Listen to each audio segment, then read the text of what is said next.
और चेतन से यह जीवन चल रहा है। न जड़ से ही चलेगा न चेतन से चलेगा, दोनों के संयोग कार्य से ही यह जीवन चल रहा है। इसलिए व्यवहार की भी आवश्यकता है और परमार्थ की भी आवश्यकता है।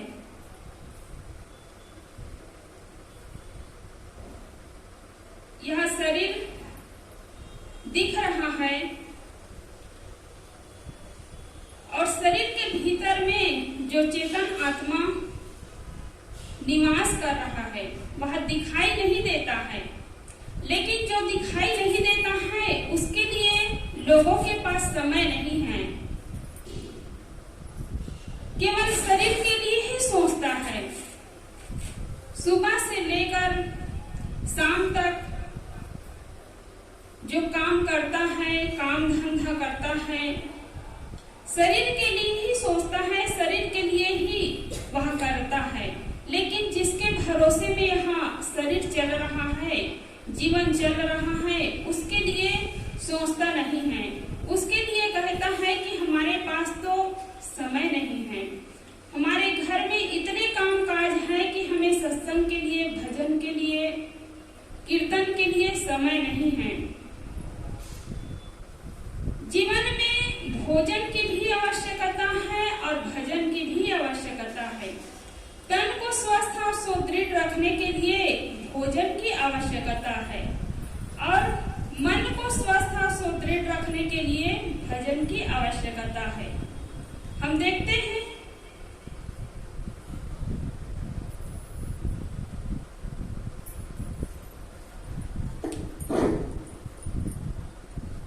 ಸಾಧ್ವಿ ಸಾಕ್ಷಿ ಸಾಹೇಬರು ಈ ರೀತಿ ಇರ್ತಾರೆ, ಪ್ರಪಂಚದಲ್ಲಿ ಪ್ರತಿಯೊಬ್ಬನ ವಿಚಾರದಲ್ಲಿ, ಜೀವನದ ವಿಚಾರದಲ್ಲಿ ಎರಡು ರೀತಿ, ಒಂದು ಪಾರಮಾರ್ಥ, ಒಂದು ವ್ಯಾವಹಾರಿಕ. ಈ ಶರೀರ ನಡೀತಾ ಇರೋದು ಜಡ ಮತ್ತು ಚೈತನ್ಯ. ಜಡ ಅಂದ್ರೆ ದೇಹ, ಚೈತನ್ಯ ಅಂದ್ರೆ ಶಕ್ತಿ, ಆತ್ಮ. ಇವೆರಡರ ಮೂಲಕನೇ ಈ ಶರೀರ ನಡೀತಾ ಇರೋದು, ಜೀವನವೂ ನಡೀತಾ ಇರೋದು ಅದೇ ರೀತಿಯಾಗಿ. ಒಂದರಿಂದನೇ ಸಾಧ್ಯ ಇಲ್ಲ, ಜಡದಿಂದನೇ ಸಾಧ್ಯ ಇಲ್ಲ. ಇವಾಗ ಉದಾಹರಣೆಗೆ ಮರಣ ಹೊಂದಿದ ಮೇಲೆ ವ್ಯಕ್ತಿಯ ಶರೀರ ಕೆಲಸ ಮಾಡುತ್ತಾ, ಮಾತನಾಡುತ್ತಾ, ಹೇಳುತ್ತಾ ಇಲ್ಲ. ಅದೇ ರೀತಿಯಾಗಿ ಚೈತನ್ಯ ಒಂದು ಅಂತ ಹೇಳ್ತಾ ಇದ್ವಿ, ಚೈತನ್ಯ ನಮಗೆ ಕಣ್ಣಿಗೆ ಕಾಣ್ತಾ ಇಲ್ಲ. ಅದನ್ನ ಹೇಗೆ ನಾವು ಅದರಿಂದ ನಡೀತಾ ಇದೆ ಅಂತ ಹೇಳೋದು? ಹಾಗೆ ಸಾಧ್ಯ ಇಲ್ಲ. ಎರಡು ಇದ್ರೇನೆ ಮಾತ್ರ ಶರೀರದಲ್ಲಿ ನಮ್ಗೆ ಚೈತನ್ಯನು ಇದಾನೆ ಅಂತ ಗೊತ್ತಾಗುತ್ತೆ. ಯಾವ ರೀತಿ? ಅರಿವಿನ ಮೂಲಕ ಗೊತ್ತಾಗುತ್ತೆ. ಎಲ್ಲವನ್ನ ತಿಳಿತಾ ಇದ್ದಾನೆ, ದೇಹದ ಮೂಲಕ ಅವನು ಗ್ರಹಿಸ್ತಾನೆ. ಕಣ್ಣು ನೋಡುತ್ತೆ, ಆ ಕಣ್ಣಿನಿಂದ ನೋಡಿದ್ದನ್ನ ಅರಿಯೋದು ಚೈತನ್ಯ ಸ್ವರೂಪ. ಹಾಗಾಗಿ ಶರೀರವನ್ನು ನಡೆಸ್ತಾ ಇರೋ ಚೈತನ್ಯ ಅದು ಕಣ್ಣು ಕಾಣೋದಿಲ್ಲ ಮತ್ತು ಅದನ್ನ ತಿಳ್ಕೊಳ್ಳೋಕೆ ನಮಗೆ ಸಮಯನೂ ಇಲ್ಲ. ಆ ಚೈತನ್ಯ ಸ್ವರೂಪನ ಬೆಳಗ್ಗೆಯಿಂದ ನಾವು ಸಂಜೆವರೆಗೂ ಕೆಲಸ ಅಂತೇಳಿ ಮಾಡ್ತೀವಿ. ಅದು ಕೇವಲ ಶರೀರಕ್ಕೆ ಮಾತ್ರ ಮಾಡ್ತಾ ಇದ್ದೀವಿ, ಆದ್ರೆ ನಮ್ಮ ಚೈತನ್ಯಕ್ಕೆ ನಾವು ಸಮಯನೇ ಕೊಡ್ತಾ ಇಲ್ಲ, ಸಮಯ ಇಲ್ಲ ಅಂತ ಇದ್ದೀವಿ. ಜೀವನದಲ್ಲಿ ನಮ್ಗೆ ಶರೀರಕ್ಕೆ ಭೋಜನ ಹೇಗೆ ಮುಖ್ಯನೋ, ಊಟ ಹೇಗೆ ಮುಖ್ಯನೋ, ಮನಸ್ಸಿಗೆ ಭಜನೆನೂ ಅಷ್ಟೇ ಮುಖ್ಯ ಅಂತ ಹೇಳ್ತಾರೆ. ಹಾಗೆ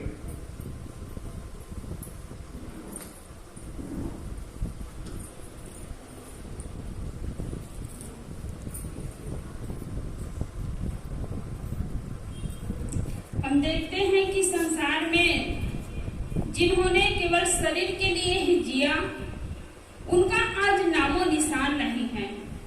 केवल शरीर के लिए सोचता है और शरीर के लिए ही वह करता है, कपड़े खरीदता है, भोजन की व्यवस्था करता है, मकान खड़ा करता है, गाड़ी खरीदता है और एक दिन दुनिया से चला जाता है तो उनका नामो निशान नहीं रहता है।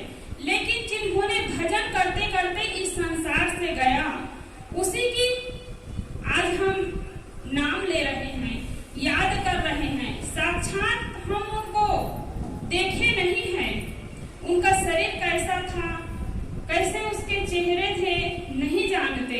लेकिन आज हम देखते हैं बड़े बड़े महापुरुषों को, तस्वीर आपके सामने है, चित्र को देख करके, उनके ज्ञान विचार को सुन करके उनके लिए हमारे मन में बड़ी श्रद्धा है, भक्ति भावना है।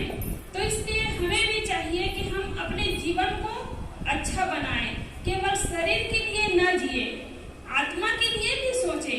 जिनके भरोसे में यह शरीर चल रहा है, जिनके भरोसे में हम पूरी दुनिया को देख रहे हैं, यहाँ पर इस सत्संग स्थल पर आप आए हैं, आश्रम में आए हैं, तो हमारे भीतर में आत्मा है, आपके भीतर में आत्मा है, और उसी के भरोसे यह चल करके आए हैं। जब जीव आत्मा इस शरीर से निकल जाती है तो शरीर मुर्दा हो जाता है, केवल मिट्टी रह जाती है। न पिता पिता रह जाते हैं, न गुरु गुरु रह जाते हैं, माता माता नहीं रह जाती, न मित्र मित्र नहीं, न बेटा बेटा नहीं, न बेटी बेटी नहीं, केवल मिट्टी रह जाती है। इसलिए किसी का जब शरीर छूटता है तब क्या कहते हैं लोग, मिट्टी देने के लिए जा रहे हैं, मिट्टी को ही मिट्टी देने के लिए लोग जाते हैं। तो इसलिए हमारे भीतर में जो चेतन आत्मा निवास कर रही है, उनके लिए भी हम थोड़ा समय निकालें, सत्संग करें, भजन करें, और यही मानव जीवन की सार्थकता है। भजन इसी मानव जीवन में कर सकते हैं। भजन करने का सौभाग्य केवल मानव को ही मिला है। केवल कमाना खाना तो पशु पक्षी अन्य प्राणी भी कर लेते हैं, वो भी अपने बच्चों को पालते पोसते हैं, लेकिन मनुष्य भी वहीं तक सीमित रह जाए तो पशु और मनुष्य में कोई अंतर नहीं होता है।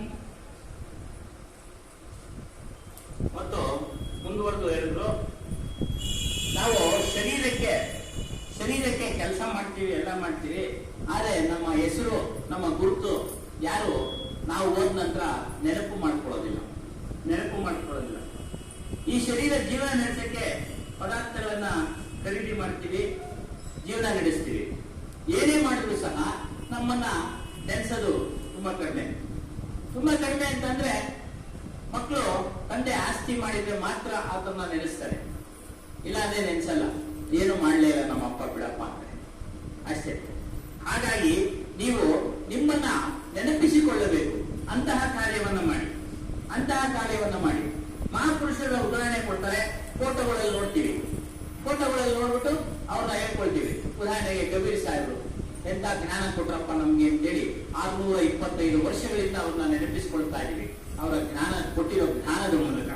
ಅದೇ ರೀತಿಯಾಗಿ ನಾವು ಸಹ ಭಜನೆ, ಸತ್ಸಂಗ, ಈ ಜ್ಞಾನ, ಈ ಭಕ್ತಿ ಇವುಗಳಲ್ಲಿ ಹೋದಾಗ ನಮಗೂ ಸಹ ಉತ್ತಮ ಆಗುತ್ತೆ, ಮತ್ತು ನಮ್ಮನ್ನು ಸಹ ನೆನೆಸೋರು ಇರ್ತಾರೆ. ಇಂಥ ಮಹಾತ್ಮರು ಇದ್ರಪ್ಪ ಅಂತೇಳಿ ನಮ್ಮ ಮಕ್ಕಳು ಸಹ ನೆನೆಸ್ತಾರೆ ಇಂಥ ಮಾತು. ಈಗ ಇವರು ಹೇಮಾದ್ರಿಯವರು ಹೇಳ್ತಾ ಇದ್ರು, ನಮ್ಮ ತಂದೆ ನಾನು ಸಣ್ಣವರಿದ್ದಾಗ ನಮ್ಮ ತಂದೆ ಮನೆಗೆ ಇವರೆಲ್ಲ ಬರ್ತಾ ಇದ್ರು, ಈ ರೀತಿಯ ಸಾಧುಗಳು.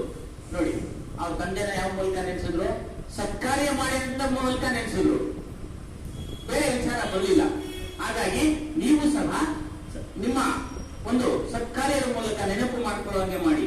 ಮತ್ತು ನಾವು ಆಶ್ರಮಕ್ಕೆ ಬಂದ್ವಿ, ಅವ್ರು ಹೇಳ್ತಾ ಇದ್ವಿ, ಈ ಆಶ್ರಮಕ್ಕೆ ಬಂದ್ವಿ, ಶರೀರವನ್ನ ತೆಗೆದುಕೊಂಡು ಇಲ್ಲಿ ಬಂದ್ವಿ, ಅದಕ್ಕೆ ಶಕ್ತಿ ಕೊಟ್ಟಿರ್ತಕ್ಕಂಥನು ಚೇತನಾತ್ಮನು ಮತ್ತು ಈ ಸಂಬಂಧಗಳೆಲ್ಲ ಒಂದು ಮಣ್ಣಾಗ್ಬಿಡುತ್ತೆ. ಈ ದೇಹ ಈ ಮಣ್ಣಾಗೋ ಈ ದೇಹಕ್ಕೆ ಯಾರೂ ಸಹ ಒಂದು ಬೆಲೆನೂ ಕೊಡೋದಿಲ್ಲ. ಹಾಗಾಗಿ ಮಾನವ ಜೀವನ ಬಂದಿದೆ. ನಾವೆಲ್ಲರೂ ಮಾನವ ಜೀವನದಲ್ಲಿ ಪಶು ಪಕ್ಷಿಗಳ ತರ ಜೀವನ ಮಾಡ್ತಾ ಇದ್ದೀವಿ, ಮನುಷ್ಯನ ತರ ಜೀವನ ಮಾಡ್ತಾ ಇಲ್ಲ. ಮನುಷ್ಯನ ತರ ಜೀವನ ಮಾಡ್ಬೇಕಾದ್ರೆ ನಾವು ಭಜನೆ, ಸತ್ಸಂಗ, ಸದ್ವಿಚಾರ ಇವುಗಳನ್ನ ಮಾಡಿ ನಮ್ಮ ಜೀವನವನ್ನ ಸಾರ್ಥಕ ಪಡಿಸಿಕೊಳ್ಳಬೇಕು ಅಂತೇಳಿ ತಿಳಿಸ್ತಾ ಇದ್ದಾರೆ ಸಾಹೇಬ್.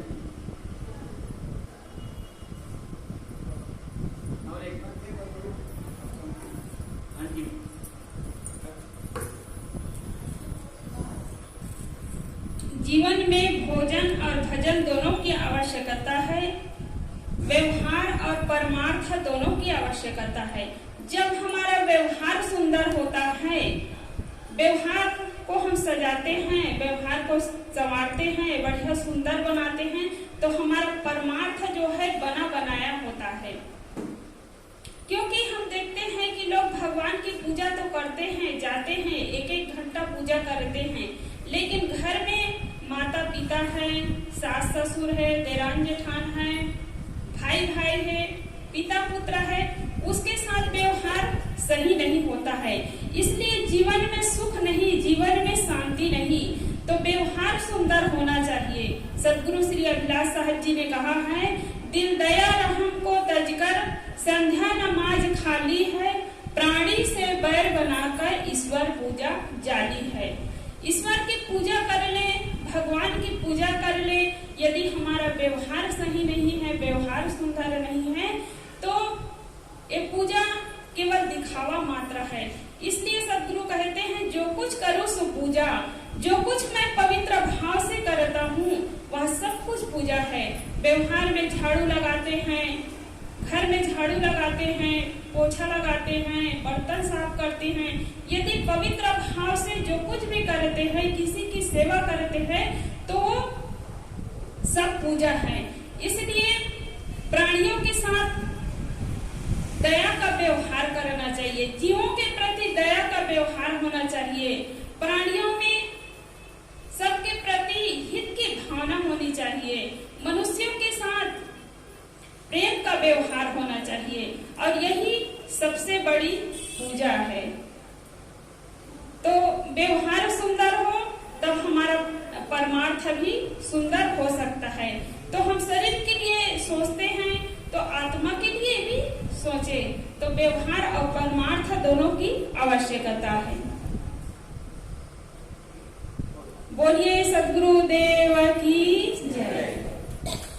ಮತ್ತೆ ಮುಂದುವರೆದು ಹೇಳಿದ್ರು, ನಮ್ಮ ಜೀವನದಲ್ಲಿ ಭಜನೆನೂ ಇರಬೇಕು, ಭೋಜನನೂ ಇರಬೇಕು. ಅದೇ ರೀತಿಯಾಗಿ ವ್ಯವಹಾರನೂ ಇರಬೇಕು, ಪಾರಮಾರ್ಥನೂ ಇರಬೇಕು. ನೋಡಿ, ಎಷ್ಟು ಸುಂದರವಾಗಿ ಹೇಳಿದ್ದಾರೆ ಅಂದ್ರೆ, ಗೃಹಸ್ಥರಿಗೆ ನೀವು ವ್ಯವಹಾರನೂ ಮಾಡಿ, ಪಾರಮಾರ್ಥನೂ ಮಾಡಿ. ವ್ಯವಹಾರನೂ ಮಾಡಿ, ಪಾರಮಾರ್ಥನೂ ಮಾಡಿ. ನಾವು ಪೂಜೆನ 1 ಗಂಟೆ 2 ಗಂಟೆಗಳ ಕಾಲ ಮನೆಯಲ್ಲಿ ಮಾಡ್ತೀವಿ. ಆದ್ರೆ ನಮ್ಮ ಸಂಬಂಧಿಕರ ಜೊತೆ, ತಂದೆ ತಾಯಿಗಳ ಜೊತೆ, ಸಹೋದರರ ಜೊತೆ, ಸಹೋದರಿಯರ ಜೊತೆ ನಮ್ಮ ಬಾಂಧವ್ಯ ಸುಮಧುರವಾಗಿರೋದಿಲ್ಲ, ಪ್ರೇಮಮಯವಾಗಿರುವುದಿಲ್ಲ.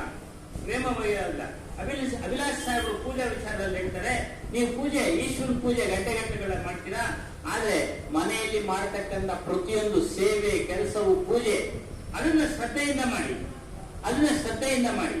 ಮತ್ತು ಪ್ರಾಣಿಗಳಲ್ಲಿ ದಯೆ ಇರಲಿ, ಮತ್ತು ಮನುಷ್ಯರಲ್ಲಿ ಪ್ರೇಮದ ವ್ಯವಹಾರ ಮಾಡಿ.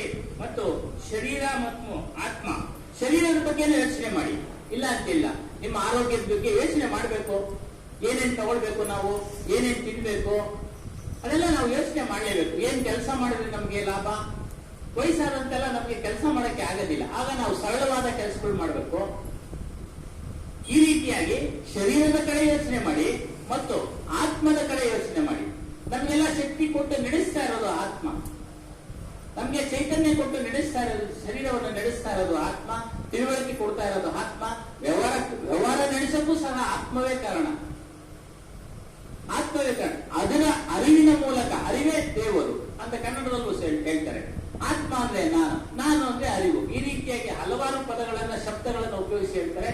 ಇದನ್ನ ನೀವು ತಿಳಿದುಕೊಂಡು ನೀವು ನಡೆದಾಗ ಅದೇ ಒಂದು ನಿಜವಾದ ಪೂಜೆ. ವ್ಯವಹಾರದಲ್ಲಿ ಪ್ರಾಣಿ ದಯ ಇರಬೇಕು, ಮನುಷ್ಯರಲ್ಲಿ ಪ್ರೇಮದಿಂದ ವ್ಯವಹಾರ ಮಾಡಬೇಕು. ಹಾಗಾಗಿ ಇದನ್ನೂ ಮಾಡಿ, ಜೊತೆಲಿ ನಿಮ್ಮ ಸ್ವರೂಪವನ್ನ ತಿಳ್ಕೊಳ್ಳಿ. ಇದು ನಿಜವಾದ ಪೂಜೆ. ಓಲೋ ಸದ್ಗುರು ದೇವಕಿ ಜೈ. ಈ ಸಾಕ್ಷಿ ಸರ್ವ ಅನ್ನೋದು ಸಂಸ್ಕೃತ ಪದ. ಅದರಿಂದ ನಮಗೆ ಮನುಷ್ಯ ಜನ್ಮ ಸಿಕ್ಕಿದೆ. ಈ ಮನುಷ್ಯ ಜನ್ಮ ಸಿಕ್ಕಿದೆ. ಮನುಷ್ಯ ಈ ಶರೀರದಲ್ಲಿ ಆತ್ಮನೂ ಇದ್ದಾನೆ. ಮತ್ತೆ ಮನುಷ್ಯ ಜನ್ಮ ಸಿಗುತ್ತೋ ಇಲ್ಲ ನಮ್ಗೆ ಗೊತ್ತಿಲ್ಲ. ಯಾವ ರೀತಿ ಒಂದು ಗಿಡದಿಂದ ಹಣ್ಣಾಗಿ ಪಕ್ವವಾಗಿ ಕೆಳಗೆ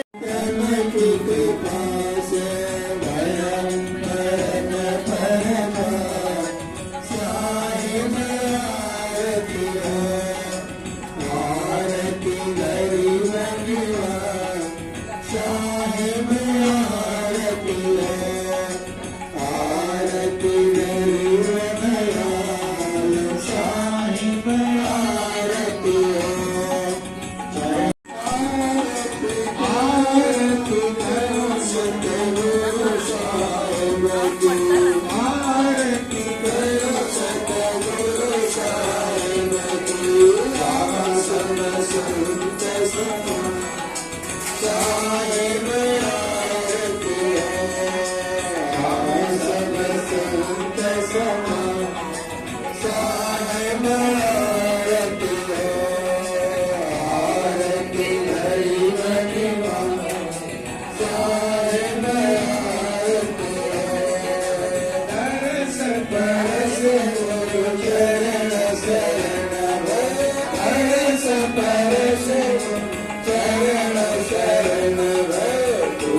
करे